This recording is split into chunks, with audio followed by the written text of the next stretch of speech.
Welcome to icon India. భారతదేశ చరిత్రలో ఆధునిక భారతదేశ చరిత్ర నుంచి ఎక్కువగా ఎగ్జామినేషన్ పాయింట్ ఆఫ్ వ్యూలో క్వశ్చన్స్ అడుగుతూ ఉన్నారు.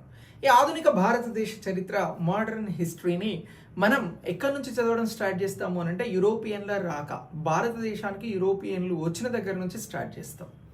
అయితే ఈ యూరోపియన్లలో అత్యంత ప్రభావవంతమైనటువంటి వారినిగా మనం పోర్చుగీస్ వారిని గుర్తించాల్సి ఉంటుంది.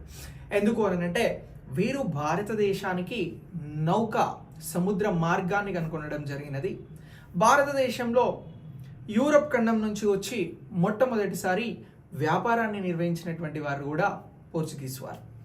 సో ఈ పోర్చుగీస్ వారు తమ ఆధిపత్యాన్ని ఒక 100 సంవత్సరాల పాటు భారతదేశంలో సుదీర్ఘకాలం కొనసాగిస్తారు. ఈ 100 సంవత్సరాల తర్వాత ఆధిపత్యాన్ని మెల్లిగా కోల్పోవడం జరుగుతుంది పోర్చుగీస్ వారు.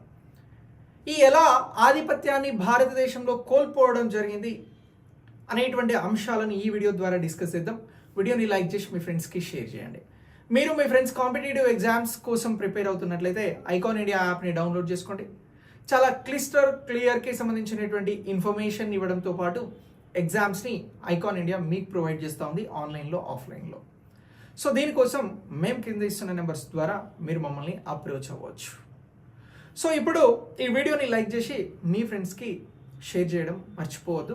అలాగే ఇలాంటి కాంటెంట్ కోసం మీరు ఛానల్ని సబ్స్క్రైబ్ చేయండి.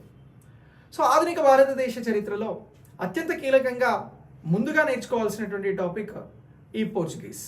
సో పోర్చుగీస్ వారు భారతదేశానికి వచ్చిన తర్వాత 1498 మే 20న వాస్కో డి గామా గారు భారతదేశానికి వస్తారు. సముద్ర మార్గాన్ని కనుగొంటాడు. వచ్చిన ఉద్దేశమే వ్యాపారం కాబట్టి ఆ వ్యాపారానికి సంబంధించినటువంటి అంశాలలో భారతదేశంలో పోర్చుగీస్ ఆధిపత్యాన్ని సుస్థిరం చేసేందుకు ప్రయత్నాలు మొదలు పెడతారు. ఇందులో భాగంగా 1505లో ఫ్రాన్సిస్ డి అల్మిడాను మొట్టమొదటి పోర్చుగీస్ గవర్నర్గా భారతదేశంలో నియమిస్తారు. సో ఈయన తర్వాత ఆల్బుకర్క్ భారతదేశంలో 2వ పోర్చుగల్ గవర్నర్గా వచ్చి పాలనను సుస్థిరం చేస్తారు. సో మలక్కా జలసంధిని అలాగే గల్ఫ్ ఆఫ్ హర్ముజ్ని వీటిని స్వాధీనం చేసుకొని నౌకాయానానికి అనుకూలంగా ఉండేటువంటి ఈ జలసంధులు అలాగే ఈ గల్ఫ్స్ని సొంతం చేసుకొని వ్యాపారాన్ని భారతదేశం నుంచి యూరప్ ఖండానికి అద్భుతంగా విస్తరించి ఇలా ఒక 100 సంవత్సరాల పాటు వ్యాపారాన్ని పోర్చుగీస్ వారు ఏకఛత్రాధిపత్యంగా నిర్వహిస్తూ ఉంటారు యూరప్ ఖండం నుంచి. సో అయితే 16వ శతాబ్దం నుంచి యూరప్ నుంచి వేరువేరు రాజ్యాలకి సంబంధించినటువంటి వారు భారతదేశంలో వ్యాపారం చేసేందుకోసం చాలా ఆసక్తిని చూపెట్టి కంపెనీలను ఏర్పాటు చేసుకొని భారతదేశానికి వస్తూ ఉంటారు. అలా పోర్చుగీస్ వారి తర్వాత భారతదేశానికి 1602లో డచ్ వారు వస్తారు. నెదర్లాండ్ లేదా హాలాండ్ అని అంటాం. సో వీరిని తర్వాత 1608లో బ్రిటన్ వారు వస్తారు. ఆ తర్వాత డెనిష్ వారు వస్తారు. ఆ తర్వాత ఫ్రెంచ్ వారు వస్తారు. సో ఇలా భారతదేశానికి వచ్చిన వీరందరి ఉద్దేశం కూడా వ్యాపారాన్ని నిర్వహించడం. అయితే వీరందరూ వస్తున్నటువంటి క్రమంలో పోర్చుగల్ వారు ఈ యూరప్కి సంబంధించినటువంటి ఈ ఇతర రాజ్యాలకి సంబంధించి ఇతర కంపెనీలకి సంబంధించినటువంటి వారికి వీరికి మధ్యన నిరంతరం ఆధిపత్య పోరు అనేది కొనసాగుతూ ఉంటుంది భారతదేశంలో వ్యాపారాన్ని నిర్వహించేందుకోసమని. సో ఈ నేపథ్యంలోనే మొట్టమొదటిసారి 1612లో ఆంగ్లేయులకి పోర్చుగల్ వారికి మధ్యన యుద్ధం జరుగుతుంది. దీన్ని సాల్వే యుద్ధం అని అంటారు. ఇప్పుడు ఉన్నటువంటి సూరత్ గుజరాత్ ప్రాంతంలో ఈ యుద్ధం జరుగుతుంది. ఈ యుద్ధం ద్వారా ఆంగ్లేయుల చేత ఓడిపోతారు పోర్చుగల్ వారు. సో ఇలా వారి ఆధిపత్యానికి సంబంధించి మొట్టమొదటిసారి ఎదురుదెబ్బ తగులుతుంది. దీని తర్వాత 1622లో డచ్ వారు అంటే భారతదేశానికి పోర్చుగల్ వారి తర్వాత వచ్చినటువంటి డచ్ వారు ఏం చేస్తారు అని అంటే గల్ఫ్ ఆఫ్ హర్మోజ్ని స్వాధీనం చేసుకునేందుకు యుద్ధం చేస్తారు. ఈ యుద్ధంలో కూడా పోర్చుగల్ ఓడిపోద్ది. సో అలా ఓడిపోయిన తర్వాత గల్ఫ్ ఆఫ్ హర్మోజ్ అనేది కోల్పోతారు. అంటే అది డచ్ వారి ఆధీనంలోకి వెళ్తుంది. ఈ గల్ఫ్ ఆఫ్ హర్మోజ్ అనేది మనకి ఇరాన్, ఒమాన్ దేశాల మధ్యన అత్యంత కీలకంగా సముద్ర మార్గానికి సంబంధించి కనబడేటువంటిదే గల్ఫ్ ఆఫ్ హర్మోజ్. సో ఇలా దాన్ని కోల్పోవడం జరుగుతుంది.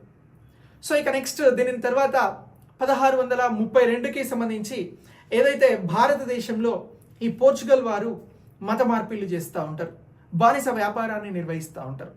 ఇది నచ్చనటువంటి బెంగాల్ గవర్నర్గా ఉన్నటువంటి కాసిం ఖాన్ బెంగాల్కి సంబంధించి హుగ్లీ ప్రాంతంలో వ్యాపార స్థావరాలను ఏర్పాటు చేసుకున్నటువంటి పోర్చుగల్ వారిని అక్కడ నుంచి పంపించేస్తాడు. సో మీరు ఇక్కడ వ్యాపారం చేయొద్దు, మత మార్పిళ్ళకి పాల్పడుతూ ఉన్నారు, బానిస వ్యాపారాన్ని నిర్వహిస్తూ ఉన్నారు, దీన్ని అస్సలు క్షమించము అని చెప్పేసి కాసిం ఖాన్ తనకున్నటువంటి పవర్తో పోర్చుగల్ వారిని ఈ హుగ్లీ బెంగాల్ ప్రాంతం నుంచి పంపించి వేస్తాడు. ఆ తర్వాత 1661లో ఈ పోర్చుగల్కి సంబంధించినటువంటి యువరాణి ఉంటారు, ఈమె పేరు క్యాథరిన్ బ్రిగన్జా. ఈ పోర్చుగల్ రాజ్యానికి సంబంధించినటువంటి యువరానికి బ్రిటన్ రాజ్యంలో ఉన్నటువంటి 2వ చార్లెస్తో వివాహం నిశ్చయమవుతుంది. సో ఇలా ఈ వివాహం అనేది జరిగిన తర్వాత కట్నకానుకలు అనేటువంటి కాన్సెప్ట్ అక్కడ కూడా ఉన్నది. సో ఈ కట్నకానుకల అంశాలలో ఏమి ఇవ్వాలి అని చెప్పేసి అడిగినప్పుడు బ్రిటన్ వారు తెలివిగా వ్యాపార సామ్రాజ్యంలో వారి సామర్థ్యాన్ని పెంచుకునేందుకు భారతదేశంలో ఉన్నటువంటి బొంబాయిని ఇవ్వాలి అని చెప్పేసి, ముంబైని ఇవ్వాలి అని చెప్పేసి అడుగుతారు. ఇది ఒక కీలకమైనటువంటి వ్యాపార స్థావరం యూరోప్ వాళ్ళకి. సో అలా పోర్చుగల్ వారు ఈ క్యాథరిన్ బ్రిగన్జా యువరాణి కోసం ముంబై అనేటువంటి స్థావరాన్ని ఆంగ్లేయులకు ఇస్తారు. సో ఇలా ఆంగ్లేయులు ఆ స్థావరాన్ని సొంతం చేసుకుంటారు అనేటువంటి అంశాన్ని కూడా పోర్చుగల్కి సంబంధించినటువంటి అంశంలో మనం గుర్తుంచుకోవాల్సినటువంటి అంశం. ఇక నెక్స్ట్ దీని తర్వాత ఈ 1663లో పోర్చుగల్ వారికి అలాగే ఎవరైతే ఈ డచ్ వారు ఉంటారో డచ్ వారికి మధ్యన మళ్ళీ యుద్ధం వస్తుంది. ఈ యుద్ధంలో పోర్చుగల్ వారు మళ్ళీ ఓడిపోతారు. ఇలా ఓడిపోయి కొచ్చి, కేరళకి సంబంధించినటువంటి కొచ్చి అనేటువంటి కీలకమైనటువంటి స్థావరాన్ని పోర్చుగల్ వారు కోల్పోతారు అనేటువంటి అంశాన్ని మనం ఇక్కడ గుర్తించాల్సి ఉంటుంది. ఇది 1663లో. సో ఇప్పుడు గుజరాత్ ప్రాంతంలో వారి స్థావరాన్ని సాల్వే యుద్ధం ద్వారా కోల్పోయారు, ఆంగ్లేయులు తీసుకున్నారు. ఆ తర్వాత డచ్ వారు గల్ఫ్ ఆఫ్ హార్మూజ్ని తీసుకున్నారు. ఆ తర్వాత ప్రిన్సెస్ బ్రిగాంజా పెళ్లి కారణంగా ముంబైని కోల్పోయారు. మళ్ళీ డచ్ వారు వచ్చి యుద్ధం చేస్తే ఇక్కడ మళ్ళీ ఏదైతే ఈ కొచ్చి అనేటువంటి ప్రధానమైనటువంటి స్థావరం పోర్చుగల్ వారికి సంబంధించింది ఉందో దాన్ని కోల్పోవడం జరిగింది. ఇలా దీని తర్వాత 1666లో కూడా ఔరంగజేబ్కి సంబంధించినటువంటి సైన్యాలు పోర్చుగల్ వారిని భయపెట్టి బెదిరించి వారిపైన యుద్ధం చేసి చిట్టాగాంగ్ అనేటువంటి ప్రాంతం నుంచి, తీర ప్రాంతం నుంచి పోర్చుగల్ వారిని పంపించేస్తారు. సో దీని తర్వాత 17వ శతాబ్దానికి సంబంధించి మరాఠాల ఆధిపత్యం అనేది కొనసాగుతున్నప్పుడు ఈ 1739లో మరాఠాకి సంబంధించి పీష్వా అంటే ప్రధానమంత్రి ఆ హోదా కలిగినటువంటి వ్యక్తి బాజీరావ్ వన్. ఈ బాజీరావ్ వన్ ఈ పోర్చుగల్ వారిని ఓడించి బెస్పైన్, సాల్సెట్టి అనేటువంటి ప్రాంతాలను స్వాధీనం చేసుకుంటాడు పోర్చుగల్ వారి దగ్గర నుంచి. సో ఇలా పోర్చుగల్ వారు 16వ శతాబ్దం 1612 నుంచి ఏ యుద్ధం చేసినా కూడా ఓడిపోవడమే. డచ్ వారితో, ఆంగ్లేయులతో, ఇక్కడ ఉన్నటువంటి మొఘల్స్కి సంబంధించినటువంటి వారితో. సో ఇలా చాలా చోట్ల స్థావరాలను ఏర్పాటు చేసుకున్నటువంటి వీరు వారి ఆధిపత్యాన్ని కోల్పోతారు. ఇక మొట్టమొదటిసారి 1498లో భారతదేశంలో అడుగుపెట్టినటువంటి పోర్చుగల్ వారు చిట్ట చివరిగా మళ్ళీ భారతదేశాన్ని వదిలి వెళ్తారు.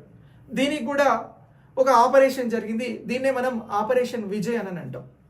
భారతదేశానికి ప్రధానమంత్రిగా వ్యవహరించినటువంటి జవహర్లాల్ నెహ్రూ గారు 1961లో ప్రధానమంత్రిగా ఉన్నటువంటి సమయంలో ఈ గోవా, ఇప్పుడున్నటువంటి స్టేట్ గోవా, అలాగే యూనియన్ టెరిటరీగా ఉన్నటువంటి డామండయ్యు ప్రాంతాలు పోర్చుగల్ వారి పరిధిలో ఉంటాయి. మనకి స్వతంత్రం వచ్చిన తర్వాత కూడా ఆ ప్రాంతాలను ఇవ్వండి అని చెప్పేసి మన భారతీయులు శాంతియుతంగానే అడుగుతారు, మన నాయకులు.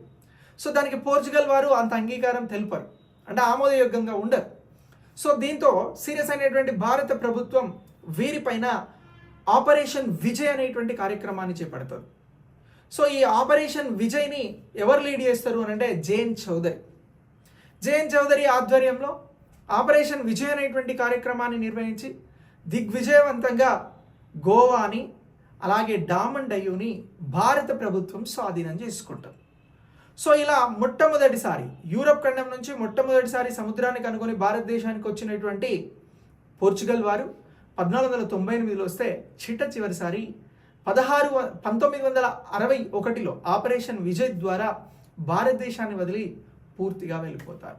సో ఇలా ఫస్ట్ అంటే 15వ శతాబ్దంలో మొత్తం వ్యాపార ఆధిపత్యం ప్రదర్శించినటువంటి పోర్చుగల్ వారు 16వ శతాబ్దం నుంచి కూడా ఆధిపత్యాన్ని కోల్పోవడంలో కీలకమైనటువంటి ఘట్టాలుగా మనం ఈ అంశాలను గుర్తుంచుకోవాలి. సో సాల్వే యుద్ధం, అలాగే గల్ఫ్ ఆఫ్ హర్మూజ్ని కోల్పోవడం, కొచ్చిని కోల్పోవడం, కాసిం ఖాన్ వీరిని హుగ్లీ నుంచి పంపించడం, జహాంగీర్కి సంబంధించినటువంటి సేనలు చిట్టాగాంగ్ నుంచి పంపించడం, ప్రిన్సెస్ బ్రిగాంజా కోసం, క్యాథరిన్ బ్రిగాంజా కోసం ముంబైని కోల్పోవడం, ఇవన్నీ పోర్చుగీస్ వారికి సంబంధించిన ముఖ్యమైనటువంటి వారి పతనానికి సంబంధించినటువంటి కీలకమైనటువంటి ఘట్టాలుగా మనం గుర్తించాల్సి ఉంటుంది. ఎగ్జామినేషన్ పాయింట్ ఆఫ్ వ్యూలో పోర్చుగీస్కి సంబంధించినటువంటి పతనానికి కీలకమైనటువంటి ఘట్టాలను గుర్తించండి అన్నప్పుడు నేను చెప్పినటువంటి అన్ని అంశాలు కూడా మీకు ఎగ్జామినేషన్ పాయింట్ ఆఫ్ వ్యూలో చాలా చాలా బాగా ఉపయోగపడతాయి. కాంటెంట్ నచ్చినట్లయితే వీడియోని లైక్ చేసి మీ ఫ్రెండ్స్కి షేర్ చేయండి. Thanks for watching.